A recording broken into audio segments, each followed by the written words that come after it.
Hook the Mall was dead quiet when Marcus heard it. A single, sharp click echoing through the locked building. He froze in his chair, eyes locked on the bank of CCTV monitors. Nothing moved on the screens. Just darkened storefronts, glass cases glinting faintly under low emergency lights, and shadows stretching across tiled floors. Then, another click. Louder, closer, like a heel on polished stone. Marcus leaned forward. On camera 12, near the women's clothing store, a mannequin had shifted. Just slightly, its head tilted toward the lens. He blinked hard, rubbed his eyes. When he looked again, it was standing in a different pose entirely, and the lights above the store flickered once, before cutting out completely. Introduction. Marcus told himself the cameras sometimes glitched. They froze, jumped frames. He'd seen it before. He was tired, coffee cooling at his side. A long night ahead, but the mannequin had definitely moved. The mall was 3 stories tall, shaped like a hollow rectangle, all glass and steel. At night it felt like a mausoleum. Every sound carried too far, bouncing and warping through the empty atrium. He did his rounds carefully. The echo of his boots reassured him he was still real, still here. But his reflection in the glass displays looked wrong, pale, smaller than it should be. At the women's clothing store, he stopped. The mannequins stood in a neat row behind the glass, unmoving. Plastic smiles stretched wide, blank eyes staring into nothing, except one of them faced the door. Directly at him. It hadn't been before. Marcus swallowed. His radio crackled faintly at his side, but no voice followed. Just static, like distant breathing. "Don't do this to yourself," he muttered, forcing a shaky laugh. That's when something answered. A whisper, too soft to understand, slid across the back of his neck, warm as if someone stood right behind him. Marcus spun. No one. Only his own reflection in the blackened store window. The mannequin was still. He turned to leave, heart hammering. But then the radio hissed again, and this time a voice came through. "You saw it too." Conflict development. Marcus froze. The channel was private. Only 2 other guards worked this shift. Both had clocked out hours ago. He pressed the radio. "Who is this?" Static swallowed the reply, but through the crackle came faint laughter. Childlike, thin. Marcus killed the radio. His palms were damp, slippery against the steel flashlight. On his way back to the security office, the escalators groaned to life on their own. Their rubber steps churned upward into darkness, though no power should have been running. A shape stood at the top of the escalator, unmoving, silhouetted. Marcus lifted the flashlight. The beam cut through emptiness. No one was there, he swore under his breath. His reflection on the glass wall beside him didn't swear with him. It just smiled. Dialogue. Turning point. Inside the office, Marcus locked the door, shoved the desk against it, and tried to convince himself it was fatigue. Then came the knock. A slow, deliberate tap, tap, tap on the other side of the office door. Marcus gripped his radio with trembling hands. "Who's out there?" Silence, then. "You left me downstairs." The voice wasn't male or female. Just hollow, scraping. Marcus backed against the monitors. All 15 screens flickered at once. For a heartbeat. Every camera showed the same image. The office itself. The same desk, the same chair, and Marcus standing in the center. But in those screens, he wasn't alone. The mannequin stood behind him, head tilted, hands resting on his shoulders. He spun around. The office was empty. Climax. The lights cut out. Every monitor went black. Only the glass door reflected his shape back at him. Except it wasn't his shape anymore. The reflection's head jerked sharply to the side, plastic sheen across its skin, arms stiff and jointed wrong. Marcus screamed, smashing the radio against the monitor bank. Sparks flew. From behind the desk, something shifted. Plastic against tile. A scraping shuffle. He lunged for the door, dragging the desk away. But when he threw it open, the hallway stretched impossibly long, far longer than the mall ever had. Storefronts repeated like mirrors. Every mannequin turned toward him, and in perfect unison they whispered, "Stay." Resolution. When day shift arrived, the office was empty. Marcus's jacket lay across the chair. His flashlight rested on the desk, still warm to the touch. The CCTV recordings for the night were corrupted, just static and faint laughter threading through hours of footage. But in the morning light, Employees noticed something strange. One of the mannequins in the women's store looked different. It wore Marcus's security badge around its neck, and its eyes were no longer blank.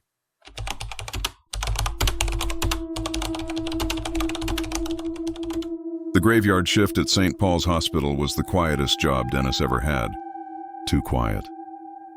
On his first week, the supervisor told him, "Never go into Ward C after midnight. Just don't. No explanation. No paperwork. Just a warning spoken low, like it carried weight." So naturally, when Dennis heard the ding of an elevator at 1:14 a.m. and saw on his monitor that Ward C's doors had slid open on their own, he got up to check. The cameras showed a patient lying in one of the unused beds, except Ward C had been sealed for years. Dennis was a former cop, now working hospital security for steadier hours. Nights dragged on in fluorescent silence. Most of his shift was paperwork, wandering halls, or drinking burnt coffee from the machine downstairs.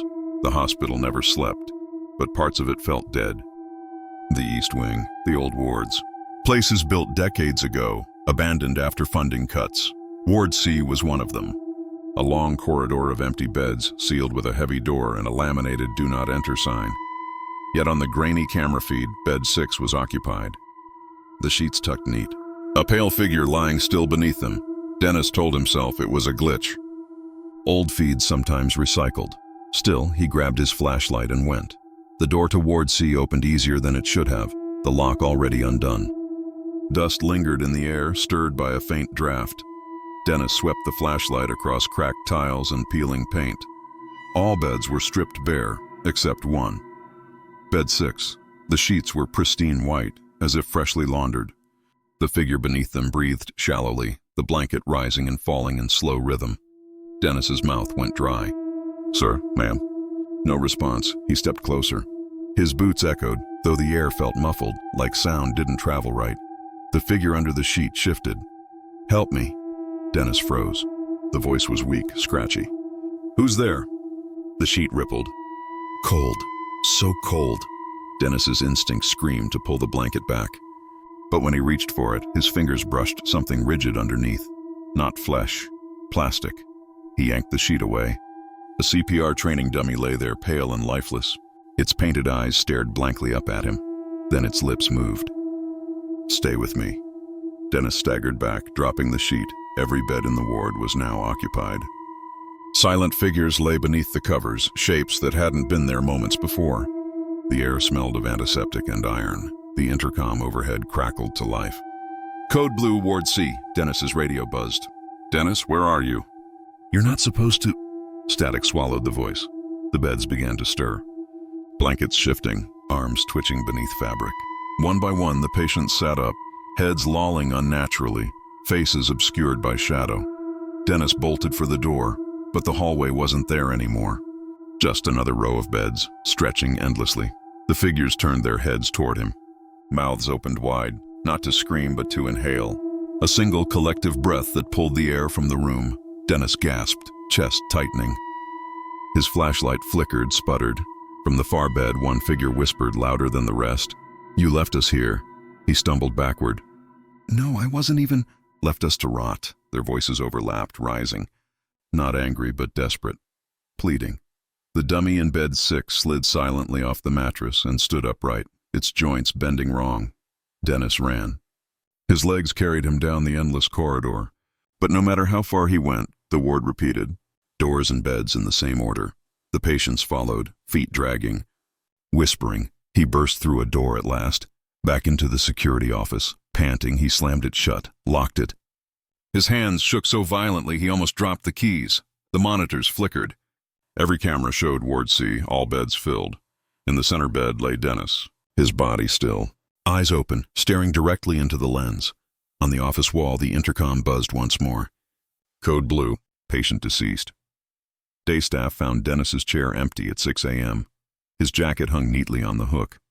His radio was still on, battery drained to nothing.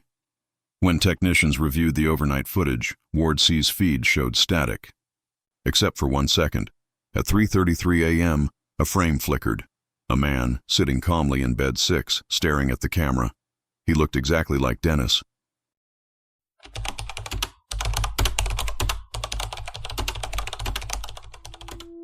The announcement system crackled to life at 2:01 a.m.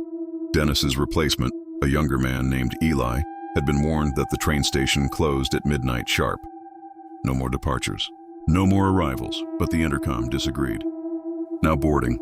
Track 3. Eli froze in the booth, staring at the timetable pinned above his desk.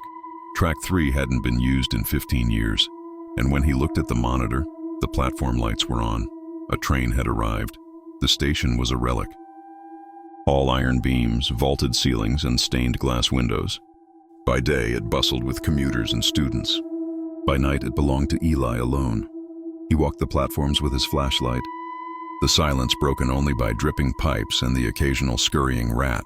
He'd been told about Track 3. "Don't bother checking it," the supervisor had muttered on his first day. "It's condemned." But on the screen in front of him, he saw it clearly. Silver cars gleaming under harsh lights, doors open as if waiting.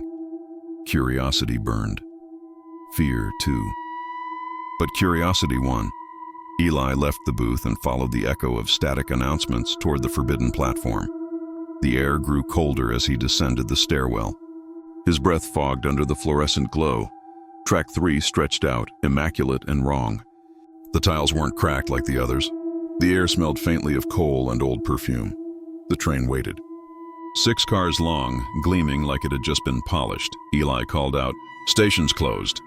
"No service tonight." Silence, then footsteps behind him. He spun, flashlight sweeping. Nobody. But the echo continued, measured, pacing, always a step behind his own. He boarded the first car. Inside, the train was full. Passengers sat in rows, perfectly still. Men in fedoras, women in dresses, children clutching worn toys. All of them pale, eyes downcast, not breathing. Eli whispered, "What the hell?" One passenger slowly lifted his head. His lips parted with a brittle crack. "Ticket?" Eli stumbled back. I don't have one." The man's eyes glowed faintly in the dim light. "Then you shouldn't be here." The intercom blared. "Doors closing." "Last train departing." The car jolted. Eli staggered, grabbing a handrail. The platform slid away outside the window. But the station wasn't moving. The train wasn't on rails anymore. Just gliding into blackness. Passengers turned their heads in unison, eyes fixed on him. Their mouths opened, but no sound came. Only a low rushing, like wind through a tunnel. Eli forced the door to the next car. Behind him, the passengers began to stand. Their movements stiff, unnatural. In car 2, he found only one figure. A child, no older than 8, clutching a stuffed rabbit. She looked directly at him. "You missed your stop." Car by car, he pushed through, panic rising. Each carriage twisted reality further. Windows showed landscapes that didn't exist. Burned cities. Oceans choked with fog. Fields littered with motionless bodies. The passengers followed. Closer with each step, their whispers filling the air. "Stay, stay, stay." In the final car, Eli found the conductor, a tall figure in a spotless uniform, face obscured by the shadow of his cap. He punched phantom tickets into nothing, over and over. Eli shouted, "Stop this! Let me off!" The conductor slowly turned. Where his face should have been, there was only a hollow clock, its hands ticking toward midnight. The ticking grew louder. Every beat pressed against Eli's chest. "Everyone rides," the conductor intoned. "No one leaves." Eli threw himself at the emergency lever by the door. Sparks flew, metal screeched. For a heartbeat, the train shuddered. The passengers screamed in unison. Mouths wide, a soundless howl that rattled his bones. Then, silence. The train stood still, empty, every seat vacant. Eli was alone. Relief barely had time to register before he saw his reflection in the window. He was no longer standing. He was seated among the passengers, his eyes glassy, his hands folded neatly on his lap. The intercom whispered one last time, "Thank you for riding. See you again tomorrow night." At dawn, Track 3 was empty. Dust lay thick on the rails. The booth showed no sign Eli had ever left, but commuters that morning swore they heard it, a faint announcement echoing in the atrium just before sunrise. Now boarding. Track 3. And in the reflection of the glass timetable case, some swore they saw a young man in uniform, sitting among strangers, waiting for a train that never truly arrived.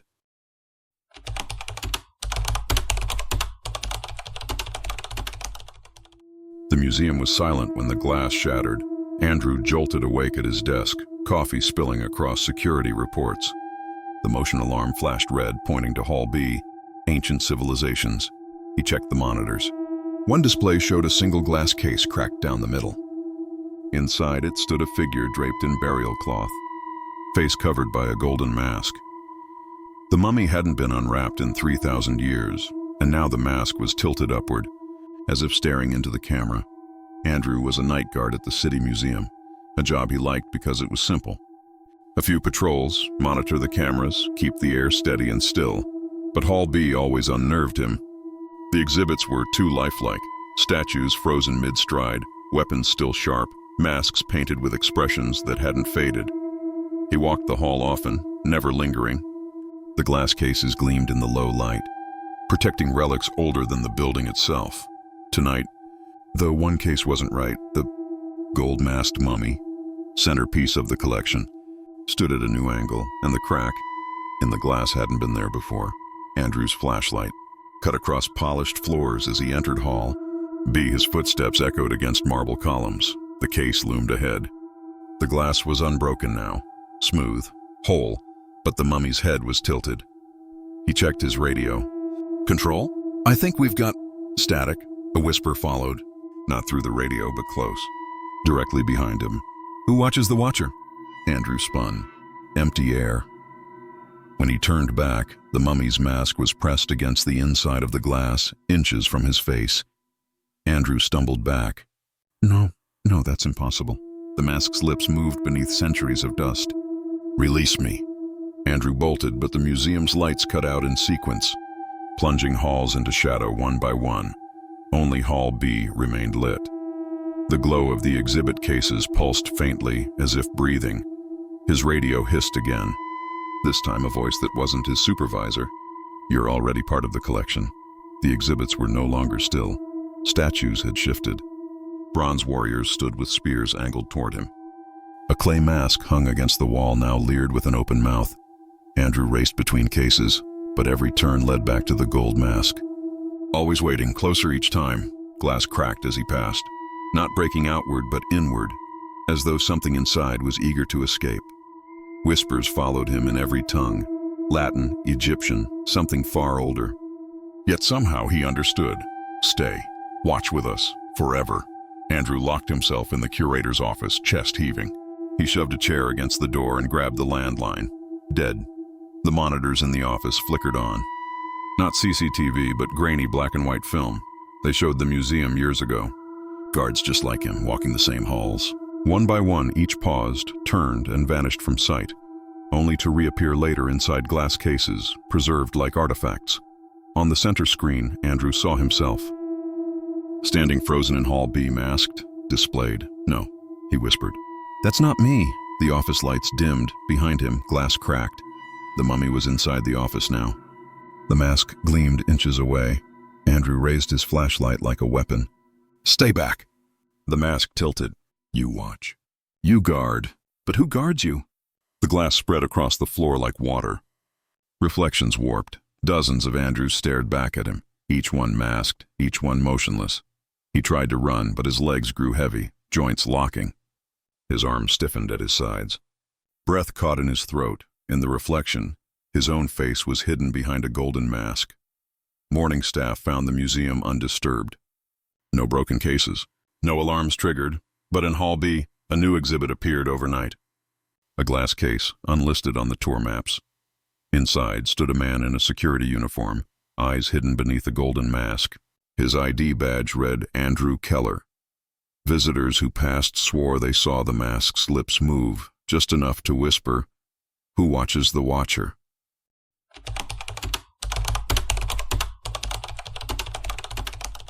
The town's watchtower hadn't been manned in decades.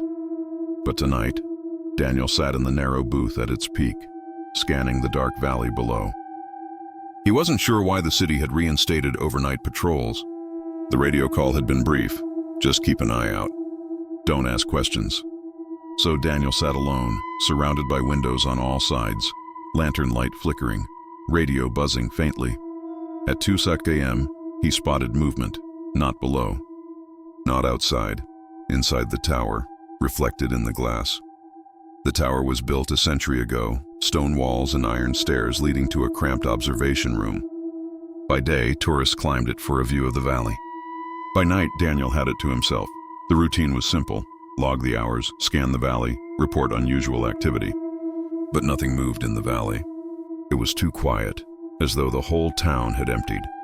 Daniel leaned against the window frame, listening to the static hum of his radio. Then, through the glass, he saw something strange. In the reflection, another man sat where he sat. Same posture, same uniform. But the man didn't mirror him. He smiled instead. Daniel spun. The booth was empty. Just him, his logbook, and the low lantern. When he looked back, the reflection was gone. He tried the radio. "Base, you copy? Static." Then a voice, distorted and wrong. "We see you." Daniel dropped the receiver. His hands were slick with sweat. Footsteps creaked up the stairwell below. Heavy, steady. Someone climbing, though no one else was assigned to this post. "Hello?" Daniel called. The steps stopped. Silence. Then the lantern flickered out. In the darkness, a whisper filled the room.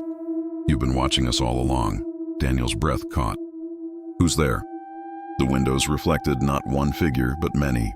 Shadows seated in the booth, crowded shoulder to shoulder. Their faces flickered between familiar and unfamiliar. A guard's badge here, a gold mask there, a child clutching a toy. All the figures from the other places he'd heard about. Mall, hospital, station, museum. They turned toward him in unison. "Now it's our turn." The glass walls of the tower began to ripple like water. Images swam across them. A mannequin tilting its head, a ward of patients breathing in unison, a train sliding into blackness, a mummy pressing against glass. Each image bled into the next. Faster, louder, until the room was full of whispers. Daniel pressed his palms to his ears, but the voices came from inside his skull. "Stay, stay, stay." He staggered toward the door, desperate to flee down the stairs. But the steps no longer descended. They stretched upward, endless, leading only into darkness. Daniel climbed anyway, heart hammering, each step heavier than the last. Shadows followed him, whispering his name. At the top, another booth waited, identical to the first. Lantern, logbook, windows, inside sat Daniel. Already waiting. His double looked up and smiled. "Shift change." No, this isn't real," Daniel stammered. The double stood, reached out, and pressed a cold hand against Daniel's chest. In that instant, Daniel's breath faltered. His joints locked. His reflection spread across the glass until there was no escape. He was sitting in the chair. He was watching the valley. He was part of the tower now, and the other Daniel walked away down the stairs, whistling. The radio crackled one last time. Tower secured. Another one added. Outside, the valley seemed to breathe. Lights flickered faintly in abandoned houses. Shadows shifted between the trees, and from the tower windows, dozens of faces stared outward. Some masked, some pale, all waiting, watching. Daniel tried to scream, but glass pressed against his lips. His reflection smiled instead. At sunrise, the tower stood empty. The logbook sat open, pen resting neatly across the page. The last entry was written in a hand not quite Daniel's. Still watching. Still here. Tourists who visited weeks later claimed they felt uneasy inside the observation booth. Some swore they saw someone seated just beyond the glass, though the room was empty, and if you pressed your ear to the stone, you could hear it faintly, a voice whispering steady, endless, "Stay."